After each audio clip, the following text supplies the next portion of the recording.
Començarem parlant la presentació, donaré unes quantes raons del perquè de la independència, que és aquesta presentació, aquest full d'aquí.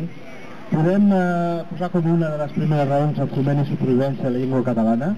Tots hem pogut veure i patir com mai l'estat espanyol, els governs espanyols, diferents governs de diferents partits, han considerat que la llengua catalana fos una llengua espanyola i sempre l'han menystingut i deixat de banda. Podem parlar també de drets històrics. Catalunya ja va ser un estat abans, primer independentment quan es va independitzar dels comtats del rei francès, després amb Aragó i més enllà fins al segle XVIII compartint un rei amb la corona de Castella. Podem també avui com a motiu per la independència la situació econòmica en la que ens trobem, una situació sense sortida amb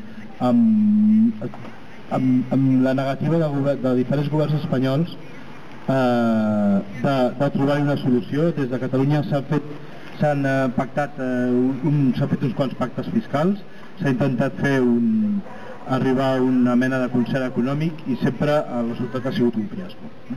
Podem parlar també dels 840.000, això està rectificat, dels 840.000 aturats, dades d'aquesta setmana que pateix Catalunya, que ve a ser un 22,56% de la població, i també vull destacar el 22% de catalans que viuen per sota del llindar de la pobresa.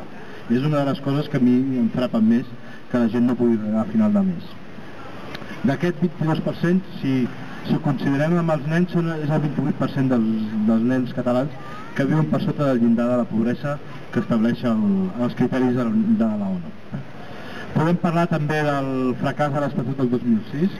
Es va desenvolupar un estatut, es va negociar a Madrid, es va votar a Catalunya i aquest estatut buscava una mena d'encaix federal dins de l'estat espanyol, però aquest ha sigut un fracàs. S'han incomplert de forma reiterada, els governs espanyols han incomplert els preceptes pel que fa al tema d'infraestructures.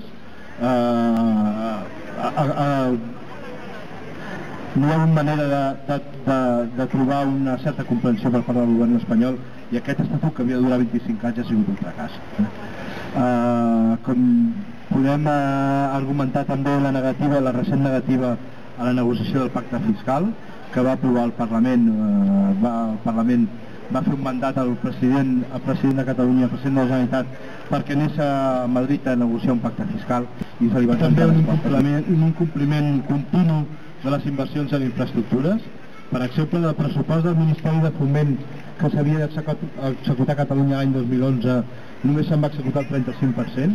Aquest pressupost, el pressupost que tenia per Catalunya era l'11,1% de la inversió del Ministeri de Foment, quan Catalunya representa el 18% de la població i el 20% del producte interior, que està completament aturat i que no surt en cap dels plans de foment.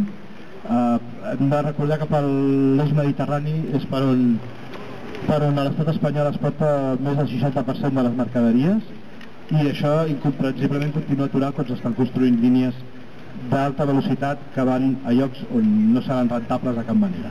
Ni tindran ni rentabilitat social ni rentabilitat econòmica. Podem parlar també dels continus retards de l'alta velocitat cap a Girona, cap a la frontera. Després de 20 anys d'haver inaugurat la primera línia d'alta velocitat, els AVEs espanyols encara no arriben a la frontera amb França i ja veurem si arribaran l'any que ve. Després obriré un torn de paraula. Podem parlar de l'aeroport del Prat. Tenim un aeroport magnífic però que no té connexió de tren, només hi ha un autobús que t'hi porta i que va a les seus calés, ni hi ha metro, ni hi ha tren, ni hi ha previsió de fer-lo en poc temps. Podem parlar també del desdoblament de la Nacional 2, que està completament aturat a Girona. Aquesta és la via que va a França, de fet és la carretera de França.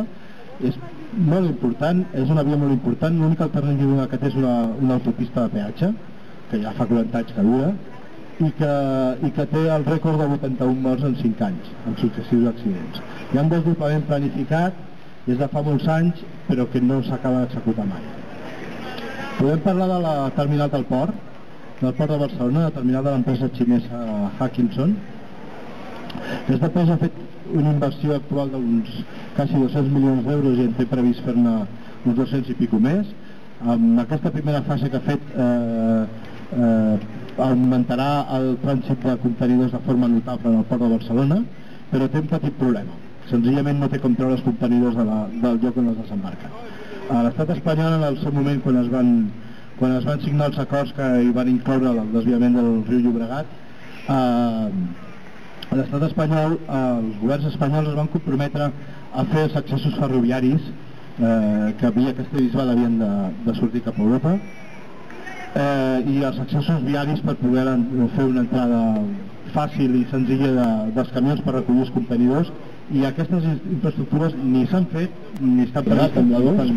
Hi ha un 50% més o menys executat. Si anem en direcció Obrera, direcció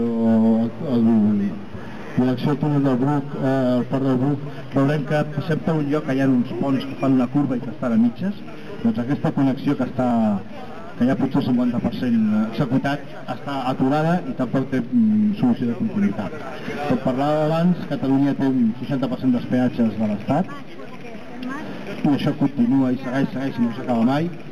I podem també parlar de l'autovia Tarragona-Lleida i de la variant de Vallirana, de la Nacional 340, una carretera nacional que és una de les carreteres principals de l'Estat, té un punt negre, un punt d'embussos que és Vallirana. A Cervelló es va fer la variant, però a Vallirana ja no hi ha diners o no s'ha volut.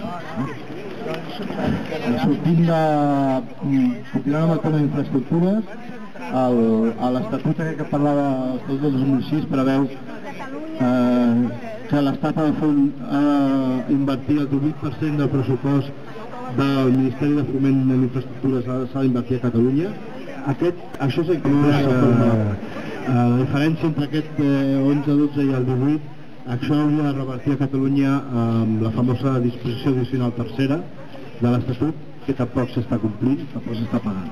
Són els famosos 759 milions de l'any 2009 i els 200 i pico de l'any 2010. Hem argumentat per la independència, és el desig, com s'ha vist a les enquestes, que els catalans recaptem tots els impostos i gestionem aquí a Catalunya i puguem decidir com gestionem la solidaritat interterritorial aquí i en quins projectes, cosa que ara no podem fer. Una altra molt important, la manifestació d'1,5 milió de persones a Barcelona per la Diada, una manifestació totalment pacífica que va ocupar tot el centre de Barcelona, que ha sigut portada a la premsa internacional i motiu de comentaris a tota Europa i als Estats Units i a tot el món. Potser tot el Jazeera no parla. Podem parlar de les diferents enquestes dels últims mesos. Abans he fet una presentació sobre aquest tema. Totes les enquestes es donen un percentatge favorable a la independència que ronda el 60% de la població de Catalunya. L'última és el recòmetre d'aquesta setmana i es mou en aquesta línia. Fins i tot hi ha una de Telecinco, del programa La Nòria, que també dona un percentatge d'un 51% sí i un 19% no, que això ha passat als esforços de referèndum d'un 60 i pico % a favor.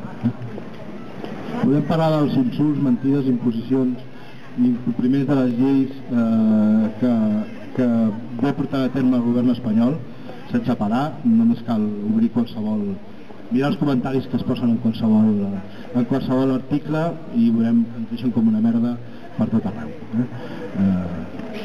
I continuant amb aquesta línia, a la línia de l'insult i a la manca de respecte i suport al català i a la nostra cultura.